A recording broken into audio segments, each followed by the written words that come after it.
dan di lingkungan sekolah pada umumnya. Nah, di sini terdiri dari introduction, kemudian ada budaya positif, disiplin positif, motivasi perilaku manusia, kebutuhan dasar manusia, posisi kontrol, keyakinan kelas, dan segitiga restitusi.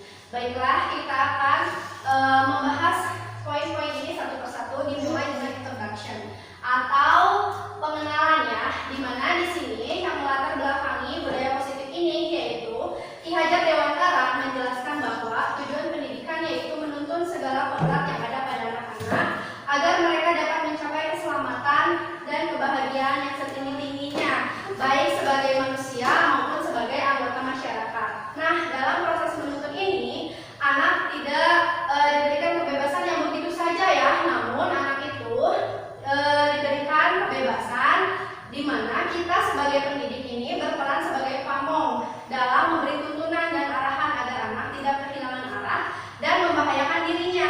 Nah, sebagai pendidik ini, di mana kita berperan sebagai pamong, kita dapat memberikan tuntunan agar anak dapat menemukan kemerdekaannya dalam belajar. Kemudian, selain itu, Ki Hajar Dewantara juga memaparkan mengenai tiga poin dari dasar yang menjadi dasar pemikiran Ki Hajar Dewantara. Yang pertama itu menuntun yang tadi ya, di mana kita sebagai pendidik itu berperan untuk mengarahkan, membimbing, melatih dan menemani anak untuk mencapai keselamatan dan kebahagiaan yang setinggi-tingginya tadi, yang sebagai baik sebagai masyarakat maupun sebagai anggota masyarakat maupun sebagai manusia. Kemudian di sini kita juga menuntun anak sesuai dengan kodrat alam dan kodrat zamannya, di mana pendidikan sejatinya menuntun anak mencapai kekuatan kodratnya sesuai dengan alam dan zamannya, di mana konteks sosial budaya menjadi salah satu pedomannya. Nah, di sini kita sebagai pendidik abad 21 harus menyesuaikan ya kodrat alam. Misalnya kita sebagai pendidik di daerah pegunungan, berarti kita harus memaksimalkan potensi alam yang ada di sini. Menyesuaikan, misal kita memberikan pembelajaran yang tentunya berhubungan dengan kegiatan yang ada di pegunungan, di daerah pegunungan. Jangan sampai kita memberikan kegiatan atau pembelajaran yang berhubungan dengan anak-anak yang ada di daerah pantai, misalnya dengan cara salah satunya yaitu kegiatan untuk mengawetkan ikan asin misalnya ya. Nah, kalau misalnya di buku temanya ada kegiatan seperti itu, nah bisa kita ganti dengan cara apa? Misalnya dengan cara mengolah sayur-sayuran seperti itu ya. Kemudian sesuai zamannya, menyesuaikan dengan kodrat zaman peserta didik, di mana peserta didik kita berada pada generasi Z. Generasi Z itu adalah generasi yang sudah mengenal IT ya, sudah mengenal teknologi. Jadi kita juga harus menyesuaikan, jangan sampai kita masih melakukan pembelajaran yang klasikal ya, yang tidak menggunakan teknologi, atau misal kita masih terpaku sama penilaian siswa dengan berbasis kertas ya, masih memberikan penilaian yang sok segini, dikasih ulangan harus dikerjakan, terus nilainya sesuai dengan apa yang ada di kertas misalnya ya. Tapi kita harus menyesuaikan zamannya peserta didik. Anak itu bisa kita gunakan teknologi, misal nih anak-anak sudah bisa menggunakan aplikasi CapCut ya, atau Capcut dengan sama anak-anak mah. Nah, itu kan bisa diganti atau bisa kita manfaatkan menjadi salah satu penilaian untuk kita ya. Jadi misalnya kita kasih tugas, kemudian mereka bisa menggunakan aplikasi tersebut untuk mengerjakan tugas tersebut. Kemudian selanjutnya dari dasar pemikiran Ki Hajar Dewantara yaitu menghamba pada anak, di mana pendidikan dan pendidik harus memandang anak dengan rasa hormat dan berorientasi kepada anak. Anak diposisikan sebagai subjek pendidikan, bukan lagi objek pendidikan. Jadi bukan hanya mencapai tuntutan KKM, tuntutan dari standar kompetensi, tuntutan standar kelulusan saja, tapi kita juga harus memposisikan anak sebagai subjek pendidikan, di mana kita hanya berperan sebagai fasilitator.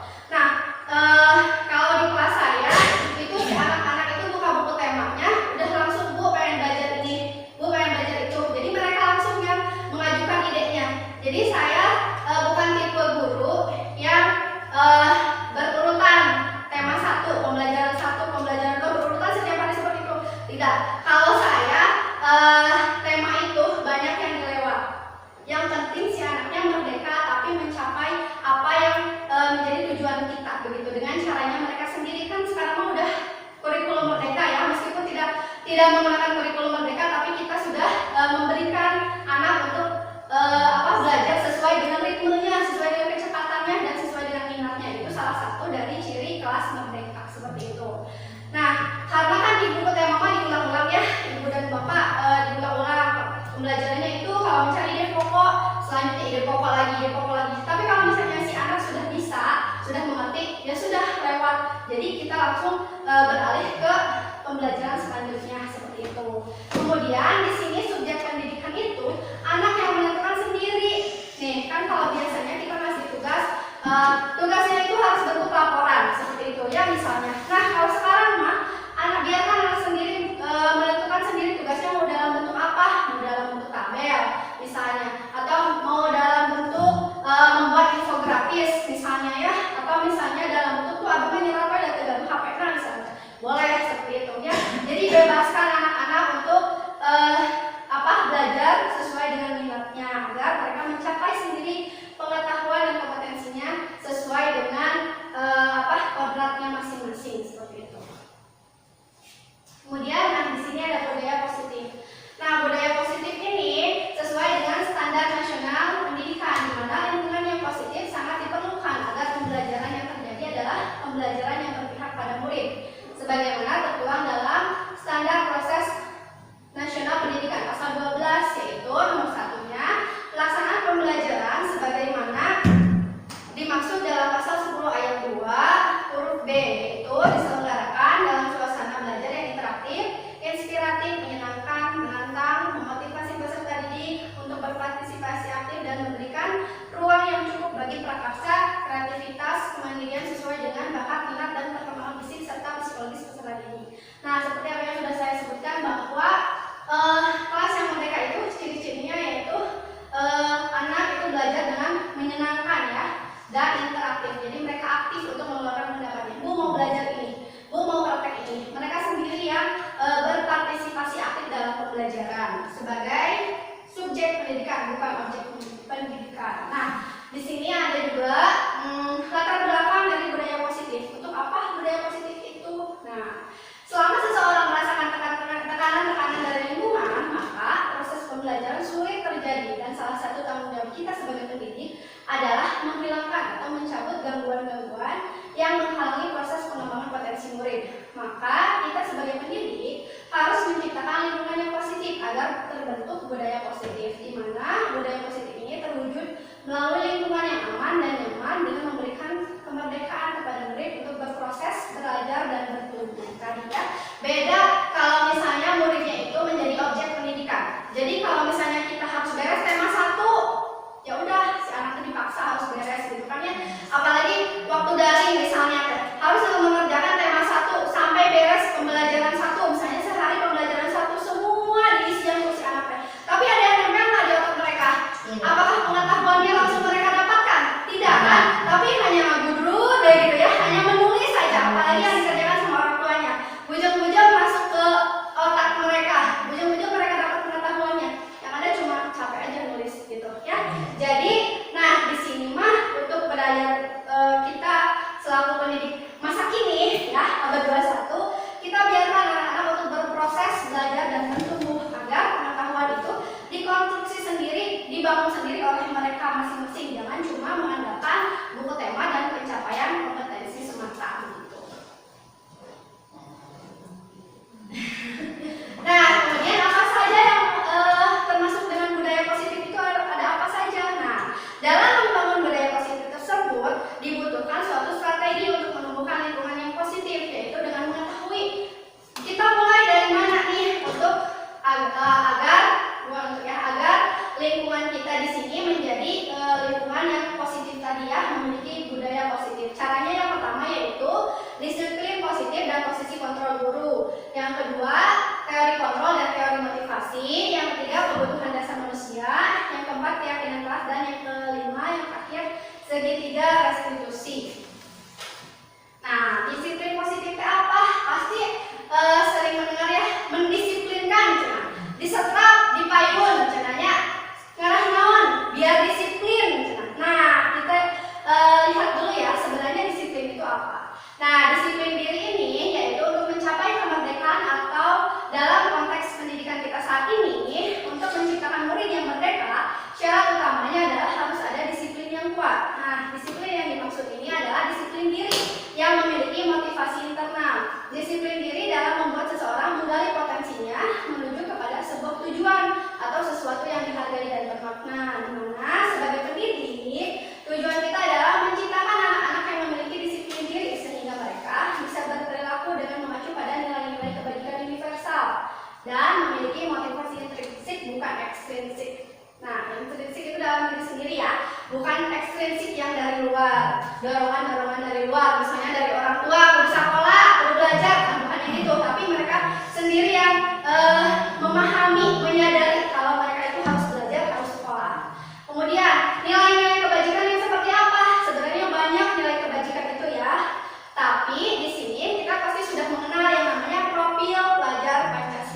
kemudian yang kedua, untuk mendapatkan imbalan atau penghargaan orang lain. Misalnya kayak anak itu mah rajin ke sekolahnya kayak datang tepat waktu. Kenapa? Karena ingin diberikan penilaian oleh guru misalnya kayak, atau misalnya karena ingin mendapat pujian sama teman-teman yang lainnya, misalnya seperti itu.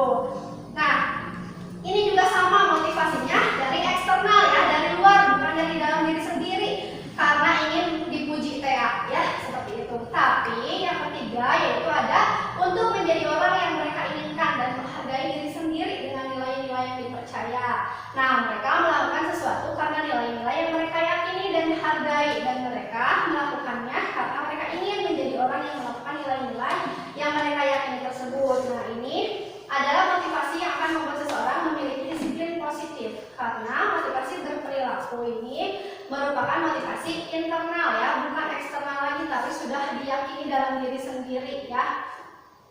Misalnya yang tadi kenapa saya terus-terusan belajar? Karena saya sendiri yang ingin menjadi pembelajar sepanjang hayat, karena saya merasa kalau misalnya saya harus mengikuti kodrat zaman anak-anak saya harus menuntut anak-anak sesuai dengan kodrat alam dan zamannya. Atau misalnya kenapa datangnya tepat waktu? Karena saya orangnya punya disiplin diri seperti itu ya, misalnya. Nah, itu jadi dari dalam dirinya sendiri. Mau ke sekolah siswa teh nggak usah disuruh-suruh, nggak usah dibangun-bangun, suruh mandi, suruh makan, suruh apa sama orang tuanya teh. Tapi udah langsung sendiri, bangun jam segitu, langsung mandi, langsung makan, langsung pergi, seperti itu. Ya, jadi si anaknya udah terbiasa dengan kebiasaan-kebiasaan tersebut. Nah, mereka itu berarti memiliki motivasinya yang ketiga tadi ya. Jadi menghargai dirinya sendiri seperti itu. Nah, ini 5 kebutuhan dasar manusia. Ibu dan bapak. Nah, ibu dan bapak harus mengerti ya, harus sadar tuh gini.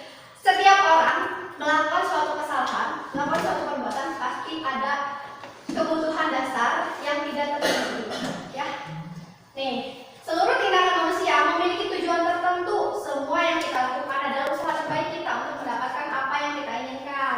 Ketika kita mendapatkan apa yang kita inginkan, sebetulnya saat itu kita sedang memenuhi satu atau lebih dari suatu kebutuhan dasar kita, yaitu kebutuhan dasar itu ada 5 ya, kebutuhan dasar manusia itu. Yang pertama, bertahan hidup atau survival, seperti kebutuhan untuk makan, kebutuhan untuk bernafas, kebutuhan untuk minum, dan kebutuhan primer lainnya, yaitu termasuk pada kebutuhan untuk bertahan hidup atau survival. Kemudian kebutuhan yang kedua yaitu kebutuhan untuk menerima kasih sayang dan rasa diterima, seperti itu ya. Jadi ada anak itu suka lerean, minumnya ke kita teh. Ada anak-anak, "Bu, meni geulis, ibu meni hoyong ieu henteu." Nah, itu ya, mereka sebenarnya ingin disayangi sama kita teh. Oh, enggak, sini atuh sini, seperti itu kan ya. Ada anak-anak teh yang misalnya di rumahnya teh kurang kasih sayangnya sama orang tua teh. Jadi kan ke kita ya, otomatis ke kita gurunya di sekolah teh. "Bu, ibu, abi tadi di bumi teh kieu-kieu." Curhat banyak sekali, apalagi yang ngajar di kelas atas ya, Bu ya. Kalau istirahat teh dulu ya, kalau saya lagi kerja teh ngariung di depan teh, "Bu, saya tadi di rumah gini." Jadi kan anak yang udah kelas atas mah ya banyak nanti curhat ke guru teh, cerita gitu ya, karena mereka mungkin membutuhkan itu, mungkin yang tidak terpenuhi di rumahnya, seperti itu. Kemudian yang ketiga yaitu kebutuhan untuk kebebasan atau freedom. Contoh nih, si anak teh ya di rumah mah misalnya teh nggak boleh main, atau misalnya dikekang sama orang tua nggak boleh pegang HP, atau misalnya di sekolah teh nggak boleh misalnya teh bermain sama teman yang ini. Padahal kan kalau di sekolah mah kita kan berteman dengan siapa saja ya, tapi kan orang tua teh bawaannya teh sok begitulah ya. Jadi ada latar belakangnya masing-masing gitu. Padahal mah di sekolah mah udah mereka teh bermain bebas gitu ya. Kadang ada yang di rumah teh bager ceritanya. Udah pas kejadian di sekolah, ada masalah di sekolah, ketika dipanggil orang tuanya, si orang tuanya bilang, "Bu, udah anak saya mah di rumah mah bager, baik, nggak pernah melawan, selalu nurut, berkatanya baik, tidak pernah berkata kasar." Nah, padahal sepertinya ya si anak itu tidak terpenuhinya ini kebebasan dia dalam berekspresi di rumah, seperti itu. Jadi di sekolahlah mereka untuk bebas merasa untuk memenuhi kebutuhannya itu. Kebebasan itu pasti di sekolah, seperti itu. Ada juga yang terbalik seperti itu mah tergantung pada siswa kita masing-masing. Kemudian yang keempat yaitu kesenangan atau fun. Contohnya gini, ada anak yang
mama itu karunianya kak ibu teh, udah ibu teh udah capek, nah gitu contoh ratanya, ayo gitu aja sekali gitu, ibu teh atau mulai capek, orang tua teh, mulai kamu teh mulai terhati-hati, misalnya kayak gitu ya.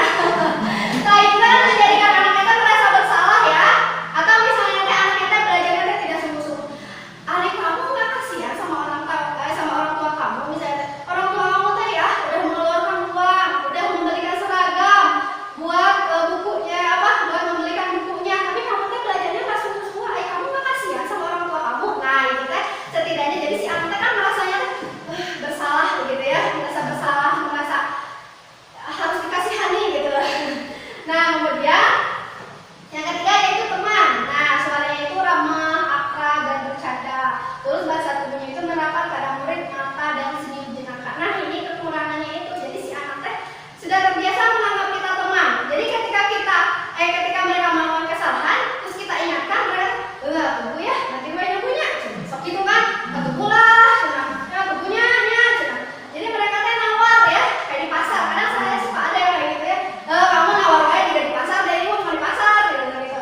Tapi kan kita teh harus memposisikan diri kita ya. Kadang-kadang kita harus memposisikan diri kita sebagai teman. Ketika misalnya burung, kamu kenapa? Seperti itu ya. Mungkin kamu teh kenapa tuh? Kan kayak gitu. Tapi kan kita tetap berperan sebagai temannya, mendengarkan dia curhat seperti itu ya.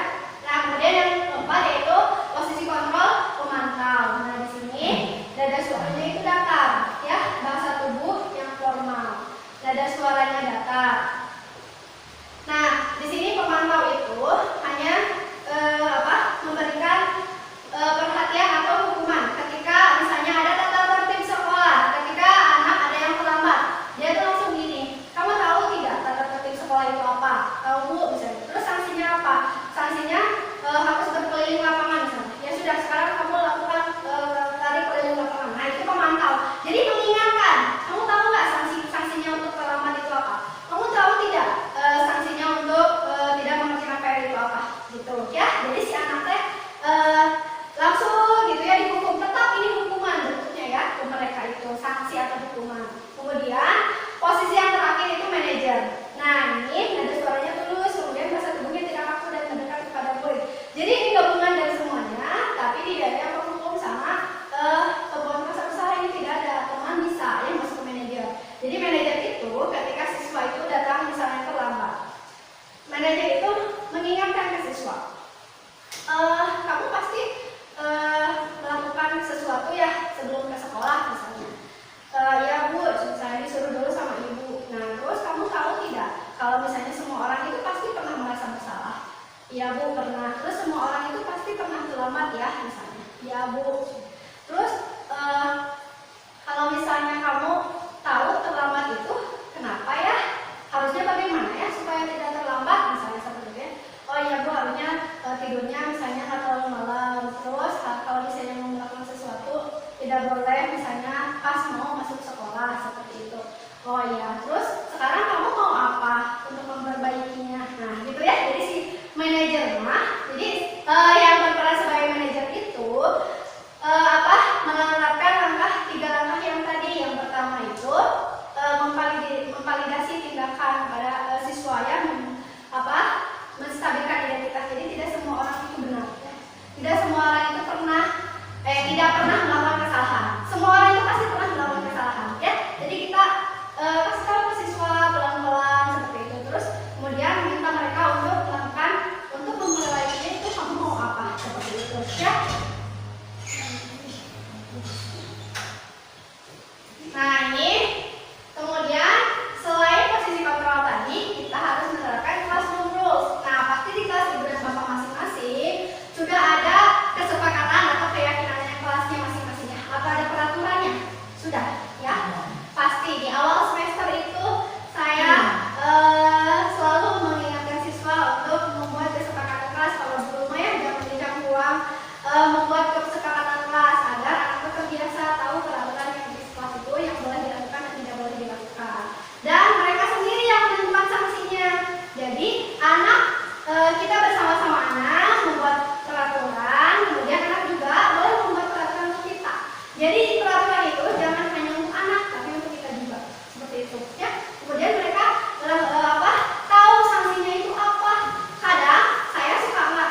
biarkan anak sendiri memperbaiki kesalahannya dengan cara mereka sendiri. Jadi sekarang seperti ini.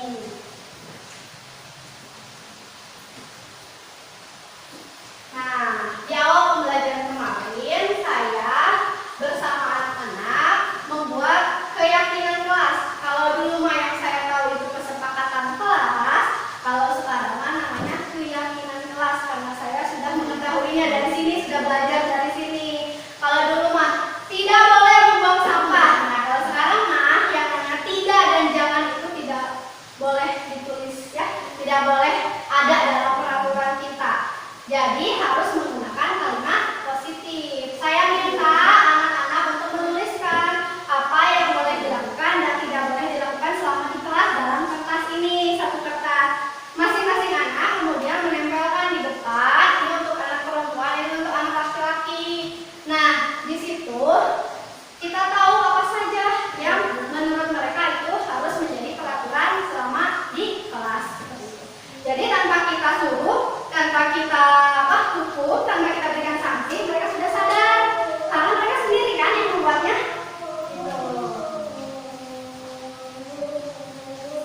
Nah, ini yang tadi ya, dari semua pendapat siswa tadi dibuatlah satu peraturan atau keyakinan kelas.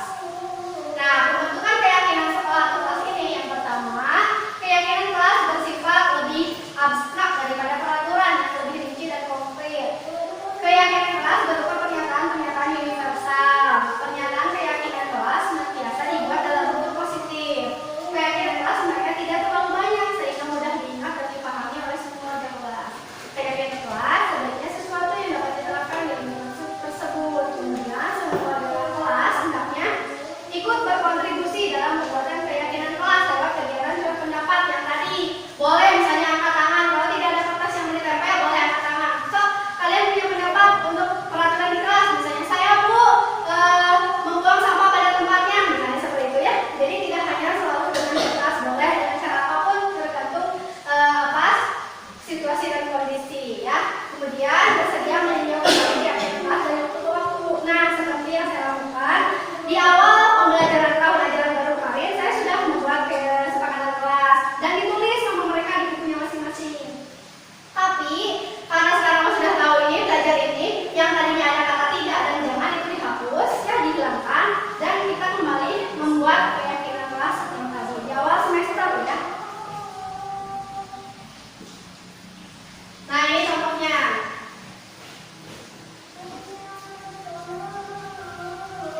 Nah, awalnya itu kesepakatan kelasnya seperti ini ya. Tapi sekarang sudah berubah menjadi keyakinan kelas, di mana ada 3 poin penting. Yang pertama itu hormat, yang kedua itu bekerja, dan yang ketiga itu diterima dan dimiliki. Hormatnya itu kami meyakini bahwa sangat penting untuk menghormati semua orang dan barang milik orang lain. Jadi ketika mereka sudah mengganggu salah satu siswa, mereka pasti sadar kalau ada salah satu keyakinan kelas yang dilanggar seperti itu ya. Kemudian yang kedua itu bekerja. Kami meyakini bahwa sangat penting untuk mengerjakan segala pekerjaan atau mengikuti kegiatan yang telah ditugaskan. Jadi tanpa disuruh, tanpa diminta cepat, tapi mereka sudah melakukannya sesuai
menjadi kebaikan. Dengan cara apa kebaikan teh?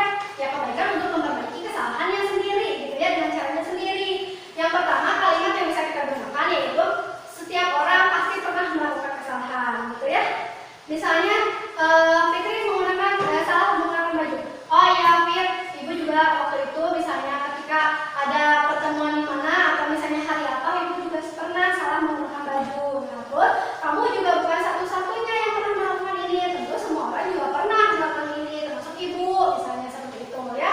Kemudian yang kedua, langkah yang kedua yaitu validasi tindakan yang salah. Nah, di sini kita memvalidasi, meyakinkan bahwa apa yang dia lakukan itu salah. Apa yang dia lakukan itu melanggar peraturan misalnya di sekolah, tapi dengan cara yang baik, seperti itu ya.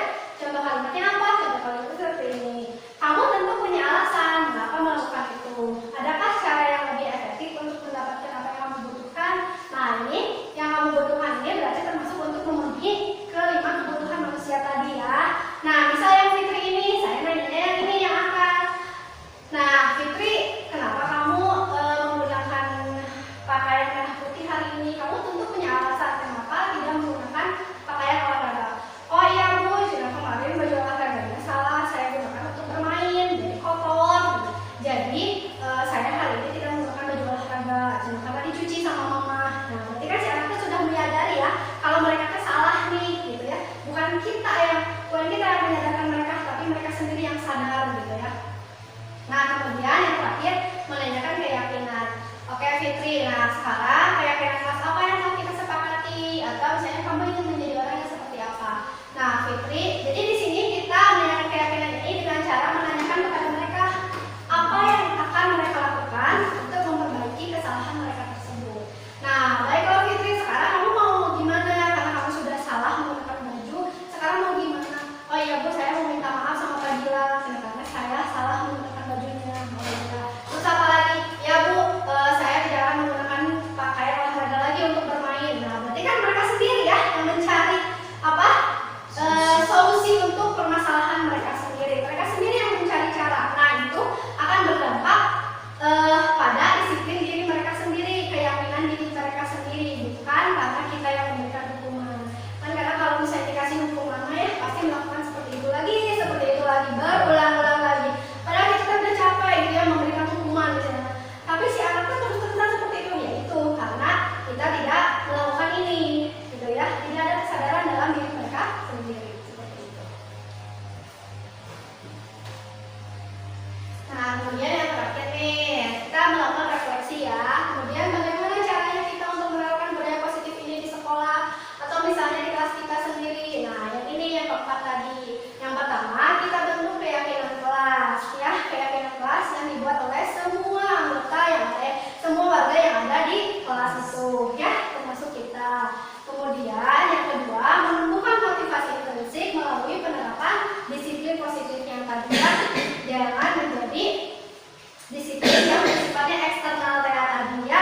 Kemudian yang ketiga, menumbuhkan nilai-nilai kebajikan untuk menuju profil pelajar Pancasila melalui berbagai kegiatan pembelajaran di sekolah ya. Misalnya untuk beriman dan bertakwa, misalnya dengan pembiasaan seperti sholat duha di hari Jumat, seperti itu ya. Kemudian yang keempat, mengambil posisi kontrol sebagai manajer dan melaksanakan langkah segitiga restitusi dalam menyelesaikan masalah. Jadi, nah di sini tadi ketika